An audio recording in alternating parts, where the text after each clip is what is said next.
Under the blazing lights of Madison Square Garden, the mecca of boxing, the night carried a tension thick enough to feel against the skin. Fans from Philadelphia, New York, Kiev, and places far beyond filled every seat, their collective roar rising like waves against the stone walls of the building. On one side of the aisle stood Bryant "Bye-Bye" Jennings, the self-made contender from North Philadelphia, a man who had come from working the night shift in a power plant to fighting under bright lights on the world stage. His rise was built on discipline, obsession, and belief, each step forward driven by the hunger to topple the old empire. And opposite him, standing like a cold monument of precision and dominance, was the reigning, defending, universally recognized heavyweight champion, Dr. Steelhammer, Wladimir Klitschko, a man who had held the division in his iron grip for nearly a decade. He entered the ring with the calm composure of a ruler walking back onto his throne, his shoulders wrapped in the confidence of countless victories. As the referee gave them their final instructions, "Protect yourselves at all times, God bless you both," the world watched two very different journeys collide. One fueled by hope and opportunity, the other built on legacy and duty. Jennings bounced lightly on his toes, eyes alive, studying the giant in front of him. Klitschko stood tall, expression unreadable, as if carved from granite. The bell was seconds away. The history of heavyweight boxing had seen generations rise and fall on this canvas.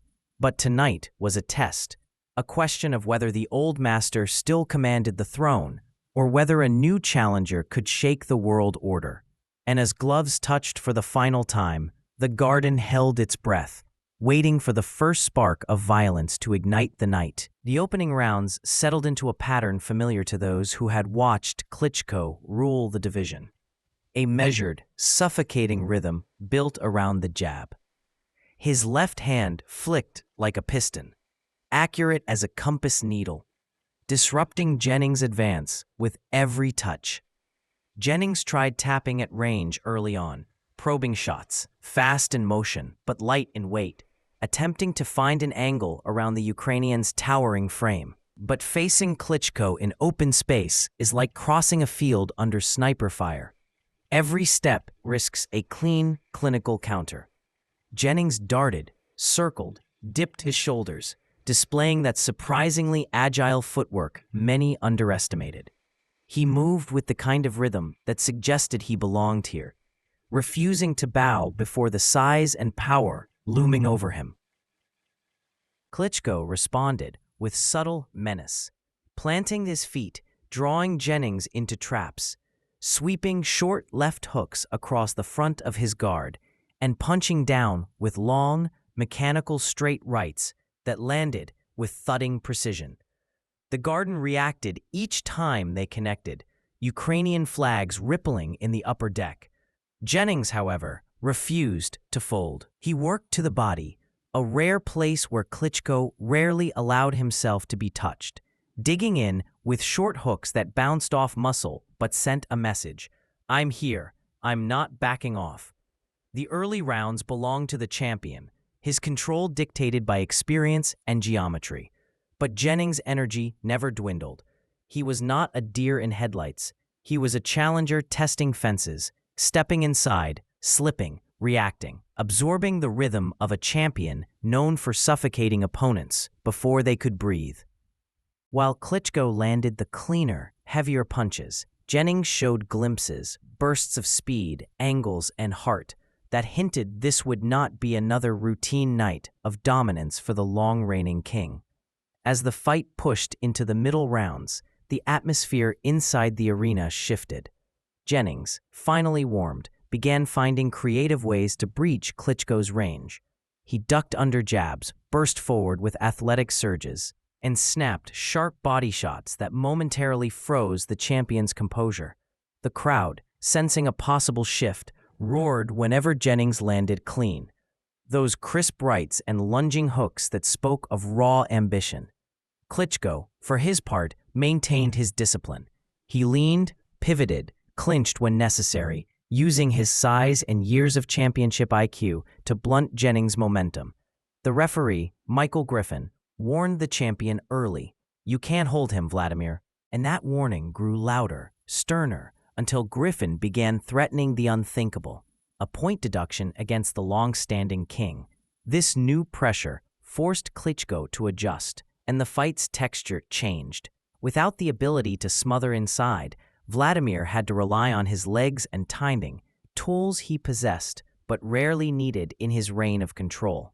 Jennings took advantage, firing quick combinations, dropping his hands in moments of defiance as if to say, "You haven't broken me."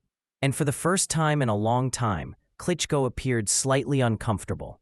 Not beaten, not shaken, but challenged. He fired back with heavy artillery, landing straight rights that snapped Jennings' head back, uppercuts that carried the full torque of his massive frame, and hooks that reminded everyone why he had ruled the division for so long.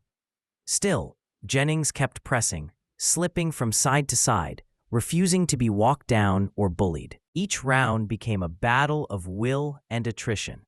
Jennings trying to narrow the distance, Klitschko trying to re-establish the boundaries of his kingdom. The middle rounds became a storm of shifting momentum, Jennings' confidence rising with every exchange, Klitschko's dominance challenged but never relinquished. Both men were still standing, still focused, and still believing the fight was theirs to take. When the fight entered the championship rounds, the air inside the garden felt charged with electricity. Klitschko, older, wiser, but still a titan, returned to the center of the ring with renewed intent. He began to let heavier shots go, the right hand down the middle, the stiff jab snapping Jennings' head, and the long left hook that had ended nights for so many challengers before.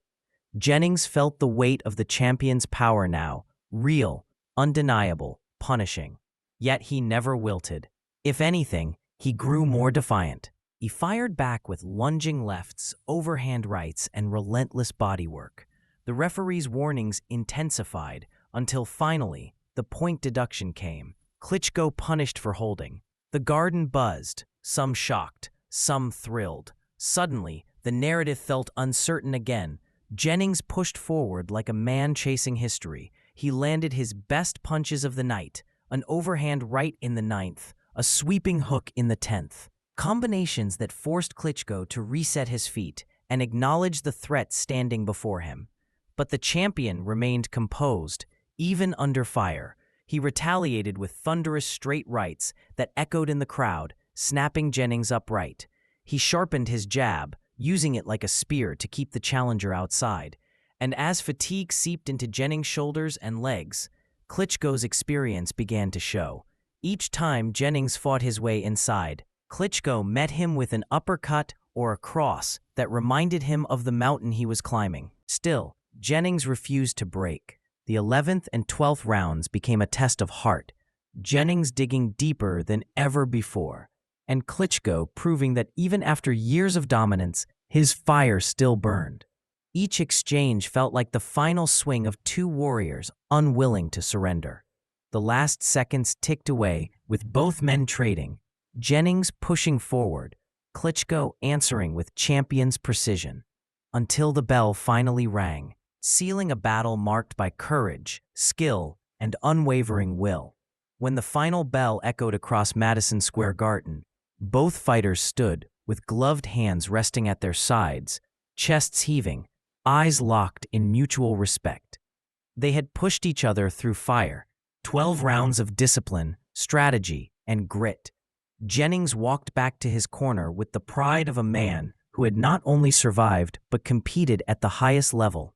He had come into the night as a challenger, many doubted, yet he had earned the respect of the crowd and forced Klitschko into one of the hardest, most tactical fights of his later career. Klitschko, meanwhile, returned to his stool knowing he had been tested, forced to rely on every tool he possessed, from his jab to his conditioning to his mental calm. The judge's decision felt inevitable, not because Jennings hadn't fought brilliantly, but because Klitschko had executed his craft with the cold, measured excellence that defined his reign. Scores were read aloud, unanimous for the champion. And once again, his hand rose under the lights as the announcer declared, "And still, the unified heavyweight champion of the world, Dr. Steelhammer, Wladimir Klitschko." The crowd erupted, some in celebration, some in admiration, some in disbelief at the war they had just witnessed. Jennings stepped forward, touched gloves with the champion, and embraced him, a gesture that transcended scorecards. Klitschko had kept his throne, but Jennings had earned his place among the worthy. The legacy of the night became clear. This was more than just another title defense. It was a reminder that even kings can be pushed, even giants can be forced backward, and even challengers who fall short can rise in reputation. As the lights dimmed and the arena emptied, the echoes of the battle lingered, another chapter written into the long, storied history of heavyweight boxing.